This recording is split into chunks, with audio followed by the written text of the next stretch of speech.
नमस्कार दोस्तों। आज की कहानी है रामनगर स्टेशन की, जहां सुनसान माहौल और अंधेरे की चाहत लिपट जाती है।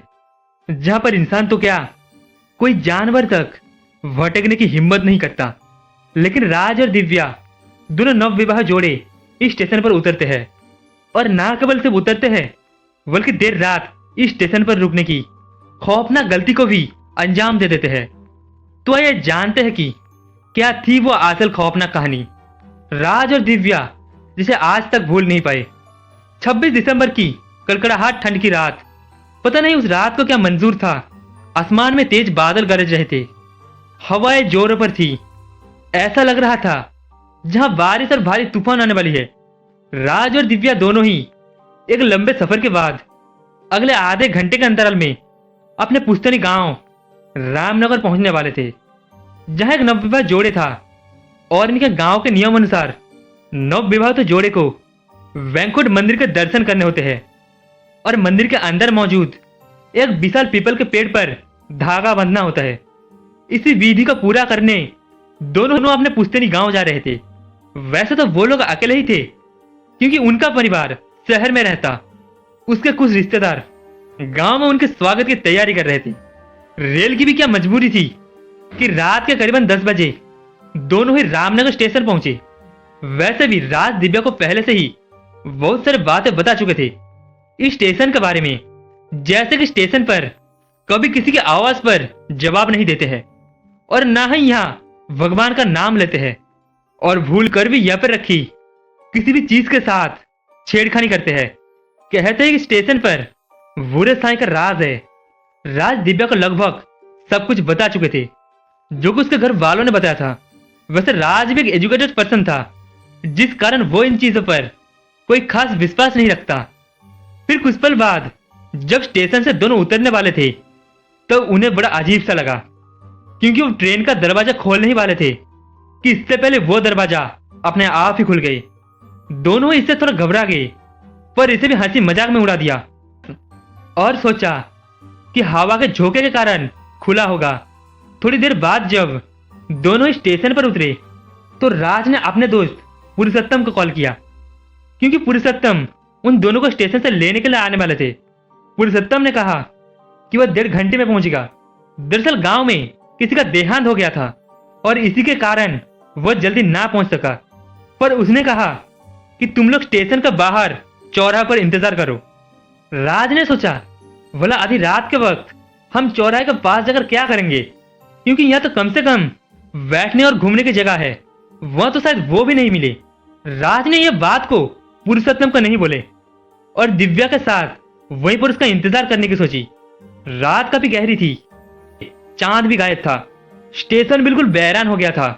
तभी राज ने दिव्या से कहा कि वो उसका इंतजार करे, और तब तक वो बाथरूम से आता है। इसके बाद राज बाथरूम की तरफ चला गया, और यहाँ दिव्या अब अकेली हो गई थी। फिर कुछ ही मिनटों बाद दिव्या को अब अनहोनी का संकेत मिलना शुरू हो चुका था। उसे लगातार रेल की आवाज सुनाई देते, पर कोई भी रेल पटरियों से गुजरते हुए नहीं दिखी। इसी तरह कुछ और समय तक ऐसा होता रहा, और अब दिव्या किसकी रोने की आवाज सुनाई दी।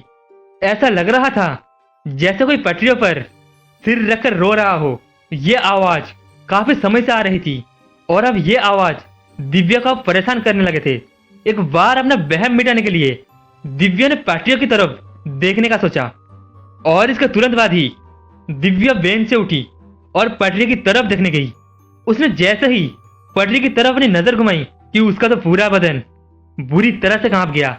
उसने देखा कि एक कुबड़े लड़की पटरी से बिल्कुल चिपके हुए थे और रो रहे थे।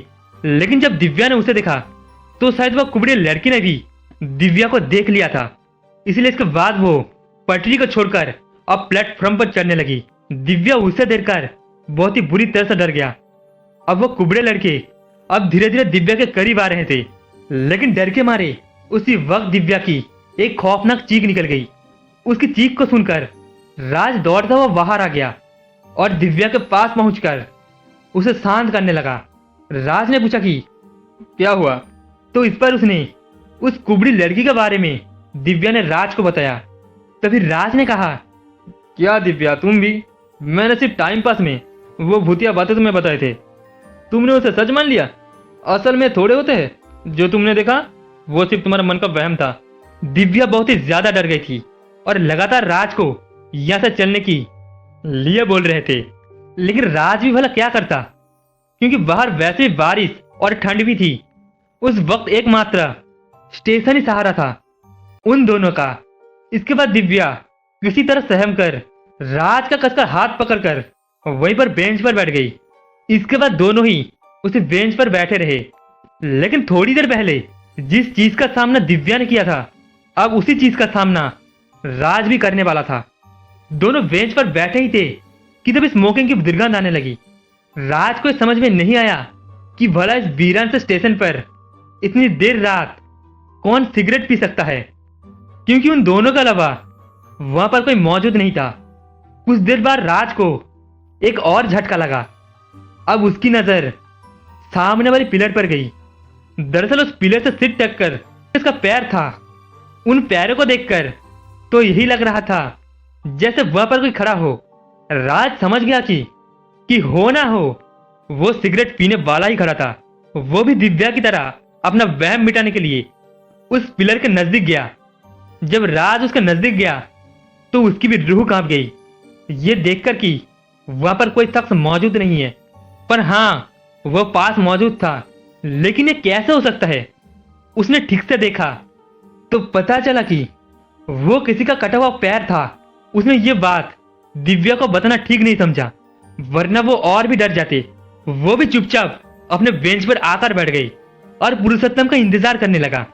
फिर कुछ देर के बाद दोनों को किसी के चलने की आवाज सुनाई पड़ी। जब राज उठकर खड़ा हुआ और थोड़ा आगे जाकर देखा तो उसने पाया कि पुरुषोत्तम आ चुका है। वो सामने की तरफ खड़ा था और इसके बाद राज दौड़ता हुआ पुरुषोत्तम के पास गया और उससे गले लग गया। आखिर इतने सालों बाद जब वो दोनों मिल रहे थे, पर पुरुषोत्तम चुपचाप ही खड़ा रहा। ना तो उसने राज से मिलने की खुशी वक्त की और ना ही कुछ और। वो बस एक टक से खड़ा हुआ था। उसके बाद राज ने उसे फौरन सामान लेकर आने को कहा और उसके बाद राज और दिव्या दोनों ही स्टेशन से बाहर निकलने लगे। अभी राज और दिव्या स्टेशन से बाहर निकल ही रहे थे कि तभी उन्होंने देखा कि सामने पुरुषोत्तम गाड़ी में बैठा उनका इंतजार कर रहे थे। इसके बाद दोनों की झटका लगा। दोनों ये सोचने लगे कि इतने सामान को लेकर वो भी इतनी जल्दी वो कैसे गाड़ी में आ सकता है, और अगर आया तो उन्हें दिखा क्यों नहीं। बहुत ही अजीब था। इसके बाद दोनों ही गाड़ी में बैठ गए, ड्राइविंग शुरू की। फिर राज ने पुरुषोत्तम से ढेर सारी बातें भी की। राज ने पुरुषोत्तम को बोला, अच्छा और बता, गांव का माहौल कैसा है? क्या गांव में आज भी भूत प्रेत के किस्से सुनने मिलते हैं? और अब ये बोलकर राज जोर जोर से हंसने लगा, पर पुरुषोत्तम की तरफ से कोई जवाब नहीं आया। राज ने और भी कई सारी चीजें पूछी, पर पुरुषोत्तम तो जैसे बात करने का मूड में ही नहीं था। बस एक ही रफ्तार में गाड़ी चला रहा था। फिर आगे पलंग घाटे से पुरुषोत्तम ने सीधा गाड़ी ली और गाड़ी को एक सुनसान रास्ते पर ले जाने लगा। इस पर राज ने उससे पूछा, अरे पुरुषोत्तम, ये तुम किस रास्ते से निकल रहे हो? कोई शॉर्टकट है क्या? फिर पुरुषोत्तम ने मुंडी हिलाते हुए हाँ में जवाब दिया, और इसके थोड़ी देर बाद गाड़ी सीधा खंडर के पास आकर रुकी। पुरुषोत्तम ने गाड़ी से नीचे उतरने का इशारा किया। राज ने घबराते हुए पूछा, गाड़ी में कोई खराबी आ गई क्या? तो पुरुषोत्तम ने कहा, आप लोग यहाँ पर इंतजार करिए, मैं थोड़ी देर में आता हूं। इतना कहकर पुरुषोत्तम वहां से निकलकर जाने लगा। अब राज और दिव्या दोनों ही परेशान हो गए थे, क्योंकि दोनों अब एक ऐसी जगह इस अंधेरी रात में आ चुके थे जिनका उन्हें कोई अंदाजा भी नहीं था, और ना ही उन्हें वो रास्ता मालूम था। इसके बाद दोनों ही चौराहे के पास बैठकर पुरुषोत्तम का राह देखने लगी। फिर कुछ देर के बाद राज ने सोचा कि पुरुषोत्तम को फोन किया जाए। वो उस चौराहे से थोड़ी दूर गया और फिर उसने पुरुषोत्तम को फोन किया। पुरुषोत्तम ने फोन उठाया तब राज ने उस पर भड़कते हुए कहा, क्या हुआ यार, तुम अब तक पहुंचे क्यों नहीं? तो उसने कहा, क्या मजाक है, मैं तो यहाँ कब से तुम दोनों को ढूंढ रहा हूं, पर मुझे तो कोई दिखाई नहीं दे रहा है। राज ने कहा, मतलब तुम स्टेशन के पास हो? तो उसने कहा, हाँ वही तो रुकने को कहा था मैंने तुम्हें, जब तक मैं ना जाऊं। राज का तो दिमाग अब एकदम से सुन्न पड़ गया और उसने कहा, ये भला कैसे हो सकता है? अभी तुम ही तो हमें यहाँ पर लाए थे और अब कह रही हो कि तुम स्टेशन पर हो। तो उसने इस बात को एकदम से नकार दिया और बोला, अरे मैंने तो कहा था कि 1.5 घंटे में पहुंचूंगा। उसकी बात सुनकर आप मेरे होश उड़ गए। मैंने उसे अब सारी बात बताई और इस पर उसका जवाब सुनकर मैं भी दंग रह गया। उसने बताया, दरअसल स्टेशन पर भटकते सांव में से किसी एक ने उसका रूप लेकर राज को भटकते वहां पर लेकर आया और यहाँ पर वो दोनों को तबाह करके रख सकता है। पुरुषोत्तम ने राज को साफ साफ हिदायत दी कि वो तुरंत दिव्या को लेकर वहां से निकल जाए और वो भी पहुंचता है। इसके बाद राज ने फोन रखा। राज पीछे पलटा तो उसने देखा दिव्या तो वहां से गायब है। वो दिव्या को लगातार आवाज देने लगा पर दिव्या उसे कहीं नहीं मिली। वो ढूंढता हुआ वही एक खंडर के पास सुरंग पर जाकर पहुंचा जहां से किसी की चिल्लाहट सुनाई दे रहे थे। जब वो वहां पर पहुंचा तो उसने देखा कि दिव्या के लंबे लंबे बाल उसके गर्दन से लटके हुए थे और दिव्या जैसे हवा में तैर रहा है। उसके सामने एक हैवान खड़ा है जो दिव्या के साथ कुछ गलत करने वाला है। इसके तुरंत बाद दिव्या सीधा जमीन पर जा गिरी और अब वो हैवान धीरे धीरे राज की तरफ बढ़ने लगा। वो उसकी तरफ बड़े गुस्से भरी नजर से बात कर रहा था। तभी राज में पता नहीं कहां से इतनी हिम्मत आ गई कि पास में रखे एक रॉड से उसने हैवान का ऊपर प्रहार कर दिया, जिससे कुछ समय के लिए वो गायब हो गया। उसके बाद राज दिव्या को लेकर तुरंत उस खंडर से भागने लगा। भागते वक्त पीछे से उसे लगातार एक साथ कई सारे रोने की और चिखड़ने की आवाज सुनाई दे रही थी। लेकिन दोनों किसी तरह से सड़क पर आ गए थे। उन दोनों ने जिंदगी में पहली बार इतना खौफनाक नजारा को देख रहा था। उन्होंने देखा कि अब खंडर से कुछ साए बढ़ते उनकी तरफ आ रहे थे। हवा और बारिश दोनों काफी तेज थे। वो भटकती रो पड़ी, रफ्तार से उनकी तरफ आ रहे थे।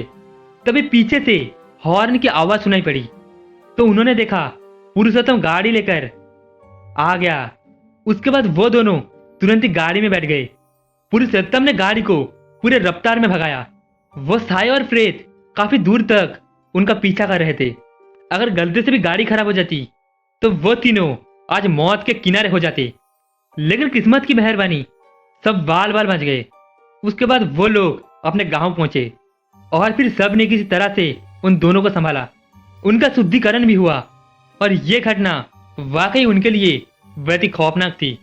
दरअसल उस स्टेशन की यही सच्चाई है कि वहां पर आत्मा का बसेरा है जो अकेले आए गए यात्रियों को वहां से भटका कर किसी गुप्त स्थान पर ले जाते हैं। वहीं वो शख्स हमेशा हमेशा के लिए भटकता रहता है। आज भी जब वो दोनों रामनगर का नाम सुनता है तो खौफ के मारे बुरी तरह से कांपने लगते हैं, क्योंकि हर बार किस्मत इतनी मेहरबान नहीं होती। तो दोस्तों इस कहानी में इतना ही। कहानी आपको कैसे लगी कमेंट में बताना। कहानी आपको अच्छी लगी हो तो वीडियो को एक लाइक एंड चैनल को सब्सक्राइब जरूर से कर देना। मिलते हैं अगली कहानी में।